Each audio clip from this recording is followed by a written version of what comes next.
ਲੜੀਵਾਰ ਕਥਾ ਜੋ 679 ਅੰਗ ਤੇ ਪਹੁੰਚੀ ਹੈ। 679 ਤੋਂ ਅੰਗ ਤੋਂ ਇਹ ਕਥਾ ਅੱਗੇ ਆਰੰਭ ਹੋ ਰਹੀ। ਲੜੀਵਾਰ ਪੰਜਵੇਂ ਪਾਤਸ਼ਾਹ ਜੀ ਦੇ ਪਵਿੱਤਰ ਅੰਮ੍ਰਿਤ ਬਚਨ ਹਨ। ਸਰਵਣ ਕਰੀਏ ਜੀ। ਸਤਨਾਮ ਸ਼੍ਰੀ ਵਾਹਿਗੁਰੂ ਸਾਹਿਬ ਜੀ। ਉੱਪਰਲਾ ਸ਼ਬਦ। ਤਨਾਸਰੀ ਮਹੱਲਾ ਪੰਜਵਾ, ਘਰ ਸਤਵਾ। ਇੱਕ ਓੰਕਾਰ ਸਤਿਗੁਰ ਪ੍ਰਸਾਦ। ਹਰ ਏਕ ਸਿਮਰ ਏਕ ਸਿਮਰ ਏਕ ਸਿਮਰ ਪਿਆਰੇ। ਤਨਾਸਰੀ ਰਾਗ ਹੈ, ਮਹੱਲਾ ਪੰਜਵਾ। ਪੰਜਵੇਂ ਪਾਤਸ਼ਾਹ ਧੰਨ ਗੁਰੂ ਅਰਜਨ ਦੇਵ ਸਾਹਿਬ ਜੀ ਦਾ ਉਚਾਰਨ ਕੀਤਾ ਹੋਇਆ ਸ਼ਬਦ ਹੈ। ਘਰ ਸਤਵੇਂ ਵਿੱਚ ਗਾਉਣ ਦੀ ਹਦਾਇਤ ਹੈ। ਇੱਕ ਅਦੁੱਤੀ ਅਕਾਲ ਪੁਰਖ ਨਿਰੰਕਾਰ ਵਾਹਿਗੁਰੂ ਪਾਰ ਬ੍ਰਹਮ ਪਰਮੇਸ਼ਰ ਓੰਕਾਰ ਜੋ ਸਾਰਿਆਂ ਵਿੱਚ ਵਿਆਪਕ ਔਰ ਸਰਬ ਦਾ ਪ੍ਰਕਾਸ਼ਕ ਹੈ। ਸਤ ਦਾ ਉਪਦੇਸ਼ ਦੇਣ ਵਾਲੇ ਗੁਰੂ ਦੀ ਕਿਰਪਾ ਦੁਆਰਾ ਤਿਸ ਪਾਰ ਬ੍ਰਹਮ ਪਰਮੇਸ਼ਰ ਦੇ ਸਰੂਪ ਦੀ ਪ੍ਰਾਪਤੀ ਹੁੰਦੀ ਹੈ। ਪਾਤਸ਼ਾਹ ਫਰਮਾਨ ਕਰਦੇ ਨੇ, ਹਰ ਏਕ ਸਿਮਰ ਏਕ ਸਿਮਰ ਏਕ ਸਿਮਰ ਪਿਆਰੇ। 3 ਵਾਰ ਕਿਹਾ। 3 ਵੇਰੀ ਕਹਿਣ ਦਾ ਮਤਲਬ ਹੈ, ਹੇ ਮੇਰੇ ਪਿਆਰੇ, ਇੱਕ ਨੂੰ ਸਿਮਰ ਇੱਕ ਨੂੰ ਸਿਮਰ ਇੱਕ ਨੂੰ ਸਿਮਰ। यानी कि मन करके भी सिमर, वचन करके भी सिमर ते कर्म करके भी सिमर। एक सिमर एक सिमर एक सिमर। मन वच कर्म करके एक नूं आराध, एक नूं त्याग। क्योंकि मन च होर, वचन विच होर ते कर्म विच होर प्रक्रिया चलती है साडे। इस करके गुरुदेव साडे मन वच कर्म तिन्नां नूं एक सूत्र च परोंदे है, इक्को धागे विच परोंदे है। इस करके गुरुदेव ने सिमरो सिमर सिमर सुख पावो 3 वेरी कह दिता।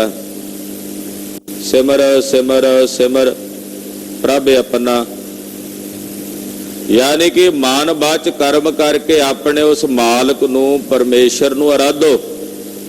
हाँ जी। काल कलेश लोभ मोह महाभव जल तारे।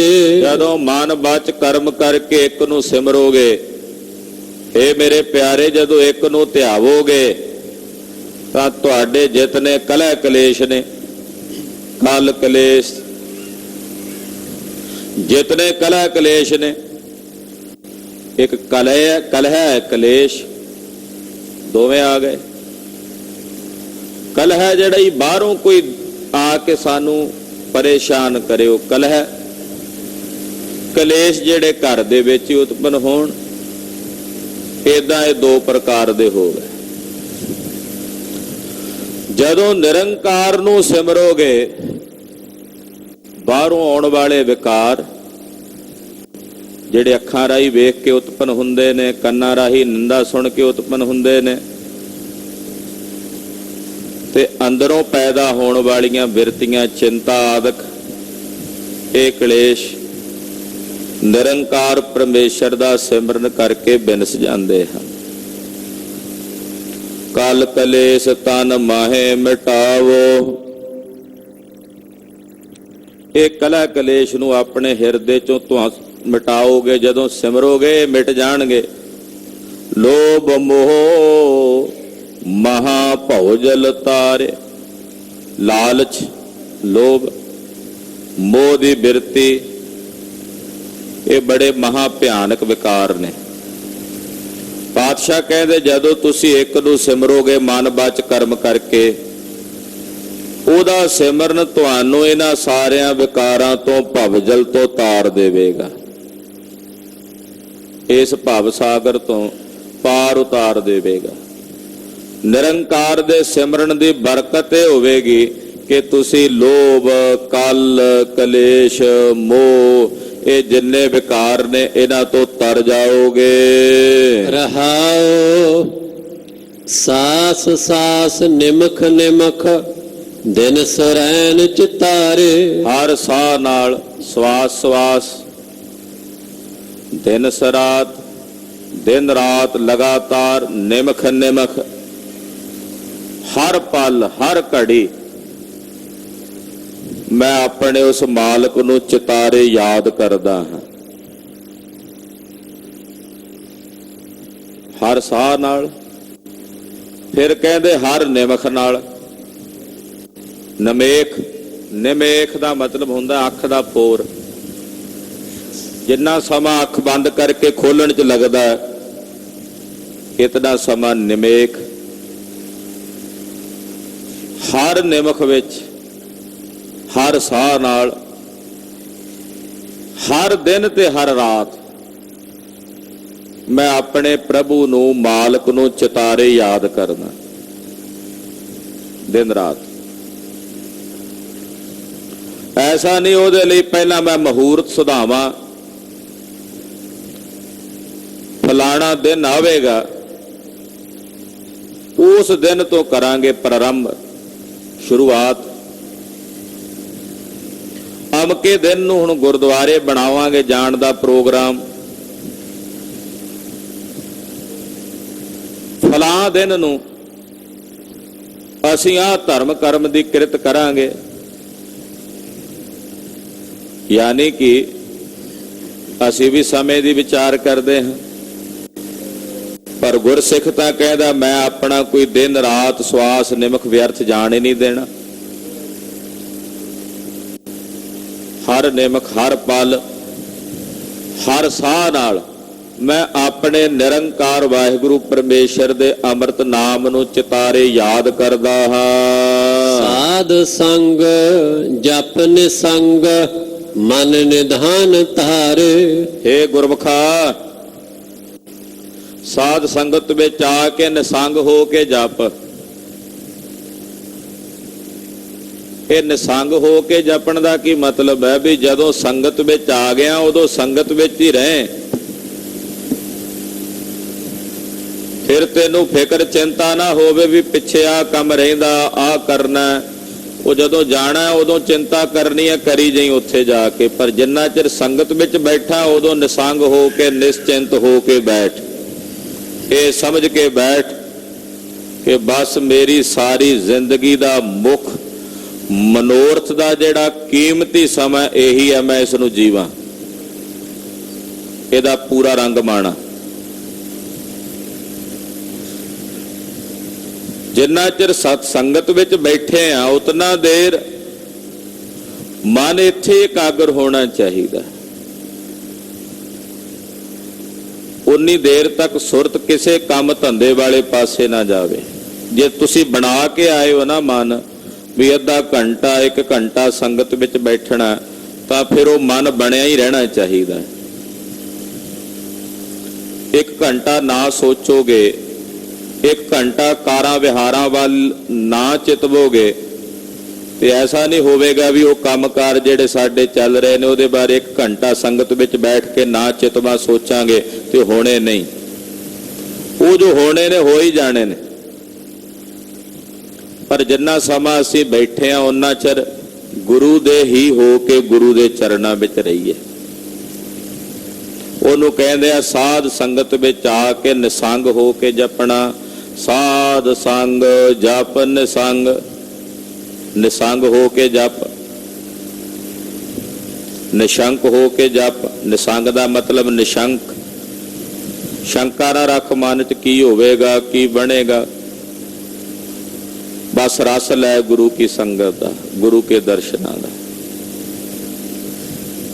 ਮਨ ਨਿਧਾਨ ਧਾਰੇ।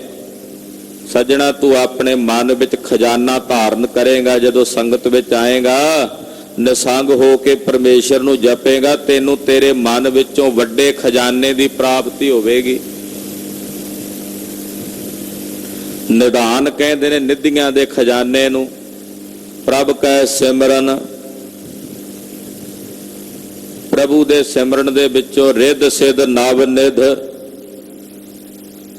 ਇਹ ਰਿੱਧੀਆਂ ਸਿੱਧੀਆਂ 9 ਨਿਧੀਆਂ ਤੈਨੂੰ ਸੁਤੇ ਸਿੱਧੀ ਪ੍ਰਾਪਤ ਹੋਣੀਆਂ ਨੇ।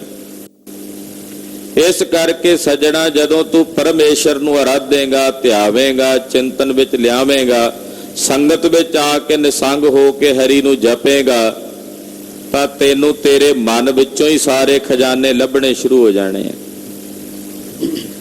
ਆਪਣੇ ਅੰਦਰੋਂ ਹੀ ਸਾਰੇ ਖਜ਼ਾਨੇ ਹਾਸਲ ਹੋਣੇ ਸ਼ੁਰੂ ਹੋ ਜਾਣੇ ਹਨ। ਚਰਨ ਕਮਲ ਨਮਸਕਾਰ, ਗੁਣ ਗੋਬਿੰਦ ਵਿਚਾਰੇ। ਆਪਣੇ ਮਾਲਕ ਦੇ ਪਵਿੱਤਰ ਚਰਨ ਕਮਲਾਂ ਦੇ ਉੱਤੇ ਨਮਸਕਾਰ ਕਰ ਬਾਰ-ਬਾਰ। ਚਰਨ ਕਮਲ ਨਮਸਕਾਰ, ਬਾਰ-ਬਾਰ ਗੁਰੂ ਚਰਨਾਂ ਵਿੱਚ ਨਮਸਕਾਰ ਕਰ, ਬਾਰ-ਬਾਰ ਵੰਦਨਾ ਕਰ, ਬਾਰ-ਬਾਰ ਗੁਰੂ ਚਰਨਾਂ 'ਚ ਨਮਸਕਾਰ ਕਰ। ਇਹ ਵੀ ਇੱਕ ਭਗਤੀ ਹੈ, ਨਮਸਕਾਰਾਤਮਕ ਭਗਤੀ। ਚਰਨ ਕਮਲ ਨਮਸਕਾਰ, ਫਿਰ ਕੀ ਕਰ? ਗੁਣ ਗੋਬਿੰਦ ਵਿਚਾਰੇ। ਗੋਬਿੰਦ ਦੇ, ਵਾਹਿਗੁਰੂ ਦੇ, ਪਰਮੇਸ਼ਰ ਦੇ ਜਿਹੜੇ ਸ਼ੁਭ ਗੁਣ ਨੇ ਉਹਨਾਂ ਦੀ ਵਿਚਾਰ ਕਰ। ਗੁਣ ਕੀ ਹੈ, ਗੁਣ ਕੀ ਨੇ ਤੇ ਔਗਣ ਕੀ ਨੇ, ਇਹਦੇ ਵਿਚਾਰ ਕਰ। ਭਾਈ ਸਾਹਿਬ ਭਾਈ ਗੁਰਦਾਸ ਜੀ ਬੜੇ ਪਿਆਰੇ ਗੁਣ, ਉਹ ਕਹਿੰਦੇ ਵੇਖੋ ਚਰਨਾਂ ਵਿੱਚੋਂ ਗੁਣ ਲਓ ਵੀ ਇਹ ਚਰਨਾਂ ਵਿੱਚ ਕਿੰਨੇ ਗੁਣ ਨੇ। ਕਹਿੰਦੇ ਸਰੀਰ ਦਾ ਸਭ ਤੋਂ ਉੱਪਰਲਾ ਹਿੱਸਾ ਸਿਰ ਹੈ, ਸਰੀਰ ਦੇ ਸਭ ਤੋਂ ਥੱਲੜੇ ਹਿੱਸੇ ਵਿੱਚ ਪੈਰ ਨੇ। ਵੇਖੋ ਪੈਰ ਪੂਜੇ ਜਾਂਦੇ ਨੇ, ਸਿਰ ਨੂੰ ਤਾਂ ਨਹੀਂ ਪੂਜਿਆ ਜਾਂਦਾ। ਫਿਰ ਅੱਖਾਂ, ਕੰਨ, ਹੱਥ, ਸਾਰੇ ਸਰੀਰ ਦਾ ਭਾਰ ਚੁੱਕੀ ਫਿਰਦੇ ਨੇ ਪੈਰ। ਪੈਰ ਹੀ ਚੁੱਕੀ ਫਿਰਦੇ ਆ ਨਾ, ਸਾਰੇ ਸਰੀਰ ਦਾ ਵਜਨ ਪੈਰਾਂ ਉੱਤੇ ਹੀ ਆ ਵਜਨ। ਫਿਰ ਕਹਿੰਦੇ ਪੈਰ ਸਰਵੋਤਮ ਨੇ, ਸ੍ਰੇਸ਼ਟ ਨੇ। ਫਿਰ ਸਵਾਲ ਕਰਦੇ ਭਾਈ ਗੁਰਦਾਸ ਜੀ, ਕਹਿੰਦੇ ਭਲਾ ਵਿਚਾਰੋ ਵੀ ਇਹ ਪੈਰ ਸਰਵੋਤਮ ਤੇ ਸ੍ਰੇਸ਼ਟ ਕਿਉਂ ਨੇ, ਇਹ ਉੱਤਮ ਕਿਉਂ ਨੇ? ਕਿ ਦੁਨੀਆ ਵਿੱਚ ਜਿਹੜੇ ਸਾਖਤ ਦੁਰਜਨ ਬੰਦੇ ਨੇ, ਕੀ ਉਹਨਾਂ ਦੇ ਪੈਰ ਵੀ ਉੱਤਮ ਨੇ? ਜਦੋਂ ਪੈਰਾਂ ਦੀ ਉੱਤਮਤਾਈ ਦੀ ਗੱਲ ਹੋ ਰਹੀ ਹੈ ਤੇ ਫਿਰ ਜਿਹੜੇ ਸਾਖਤ ਦੁਰਜਨ ਸਾਰਿਆਂ ਦੇ ਪੈਰ ਹੀ ਉੱਤਮ ਹੋਏ? ਕਹਿੰਦੇ ਨਹੀਂ, ਇਹ ਪੈਰ ਉੱਤਮ ਨੇ। ਕਿਉਂ ਉੱਤਮ ਨੇ ਔਰ ਕਿਹਨਾਂ ਦੇ ਉੱਤਮ ਨੇ? ਕਹਿੰਦੇ ਇਹ ਪੈਰ ਗੁਰਸਿੱਖਾਂ ਦੇ ਉੱਤਮ ਨੇ, ਜਿਹੜੇ ਪੈਰ ਚੱਲ ਕੇ ਗੁਰਦੁਆਰੇ ਜਾਂਦੇ ਨੇ,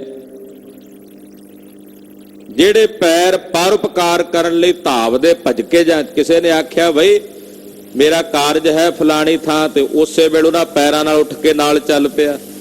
ਕਹਿੰਦੇ ਉਹ ਪੈਰ ਪਵਿੱਤਰ ਨੇ, ਉਹ ਪੈਰ ਪਾਵਨ ਨੇ, ਜਿਹੜੇ ਪੈਰ ਗੁਰੂ ਘਰ ਚੱਲ ਕੇ ਆਉਂਦੇ ਆ, ਗੁਰਦੁਆਰੇ ਚੱਲ ਕੇ ਆਉਂਦੇ ਆ, ਗੁਰੂ ਕੀ ਸੰਗਤ ਵਿੱਚ ਚੱਲ ਕੇ ਆਉਂਦੇ ਆ। ਤੇ ਕਹਿੰਦੇ ਜਿਹੜੇ ਇਹੋ ਜਿਹੇ ਪਵਿੱਤਰ ਪੈਰ ਨੇ ਗੁਰਸਿੱਖਾਂ ਦੇ, ਕਹਿੰਦੇ ਉਹਨਾਂ ਪੈਰਾਂ ਵਿੱਚ ਮੈਂ ਆਪਣੀ ਖੱਲ ਦੇ ਮੌਜੇ ਬਣਾ ਕੇ ਪਵਾਵਾਂ ਤੇ ਆਖਾਂ ਇਹਨਾਂ ਨੂੰ ਖੁਸ਼ੀ ਨਾਲ ਹੰਡਾਓ। ਉਹ ਪੈਰ ਨੇ ਜਿਹੜੇ ਗੁਰਸਿੱਖਾਂ ਦੇ, ਉਹਨਾਂ ਪੈਰਾਂ ਵਿੱਚ ਮੈਂ ਆਪਣੇ ਸਰੀਰ ਦੀ ਖੱਲ ਦੀਆਂ ਜੁਰਾਬਾਂ ਬਣਾ ਕੇ, ਮੌਜੇ ਬਣਾ ਕੇ ਉਹਨਾਂ ਦੇ ਪੈਰਾਂ ਵਿੱਚ ਪਵਾਵਾਂ ਤੇ ਆਖਾਂ ਵੀ ਹੰਡਾਓ। ਮੇਰੀ ਖੱਲੋਂ ਮੌਜੜੇ ਗੁਰਸਿੱਖ ਹੰਡਾਉਂਦੇ, ਮੇਰੀ ਖੱਲ ਦੇ ਬਣੇ ਮੌਜੇ ਗੁਰਸਿੱਖ ਆਪਣੇ ਪੈਰਾਂ 'ਚ ਹੰਡਾਉਣ। ਹੁਣ ਗੁਣ ਲੈਣ ਵਾਲਿਆਂ ਨੇ ਗੁਣ ਲੈ ਲਿਆ। ਇਹ ਗੁਣ ਵਿਚਾਰ ਨੇ। ਜਲ ਵਿੱਚ ਗੁਣ ਹੈ। ਭਾਈ ਸਾਹਿਬ ਜੀ ਇਸ ਵਾਰ ਦੇ ਵਿੱਚ 9ਵੀਂ ਵਾਰ ਹੈ ਭਾਈ ਗੁਰਦਾਸ ਜੀ ਦੀ, ਜਿਹਦੇ ਵਿੱਚ ਇਹਨਾਂ ਸਾਰੀਆਂ ਚੀਜ਼ਾਂ ਦੇ ਜਲ ਦੇ ਗੁਣ ਬਾਰੇ ਦੱਸਦੇ ਵੀ ਜਲ ਵਿੱਚ ਕਿਤਨਾ ਗੁਣ ਹੈ, ਧਰਤੀ ਵਿੱਚ ਕਿਤਨੇ ਗੁਣ ਨੇ, ਆਕਾਸ਼ ਵਿੱਚ ਗੁਣ ਹੈ। ਤੋ ਇਹਨਾਂ ਸਾਰਿਆਂ ਗੁਣਾਂ ਨੂੰ ਵਿਚਾਰੇ ਜਿਹੜਾ ਗੁਰਸਿੱਖ ਹੈ। ਹਾਂਜੀ, ਸਾਧ ਜਨਾ ਕੀ ਰੇਨ, ਨਾਨਕ ਮੰਗਲ ਸੁਖ ਸਧਾਰੇ। ਸਾਧੂ ਜਨਾਂ ਦੇ ਚਰਨਾਂ ਦੀ ਰੇਣ ਬਣ ਕੇ ਰਹਿੰਦਾ ਗੁਰਸਿੱਖ, ਔਰ ਕਹਿੰਦੇ ਉਹਦੇ ਲਈ ਇਹੀ ਮੰਗਲ ਨੇ, ਇਹੀ ਸੁਖ ਨੇ, ਔਰ ਉਹਦੇ ਲਈ ਮੁਕਤ ਹੋਣ ਦਾ ਆਧਾਰ ਇਹੀ ਨੇ। ਰੱਬ ਦੇ ਪਿਆਰਿਆਂ ਦੇ ਚਰਨ ਕਮਲ, ਉਹਨਾਂ ਦੇ ਚਰਨ ਕਮਲਾਂ ਦੀ ਧੂੜ ਗੁਰਸਿੱਖ ਲਈ ਸ਼ੁਭ ਮੰਗਲ ਰੂਪ ਹਨ। ਸਾਹਿਬ ਜੀ ਤਰਸ ਕਰਨ,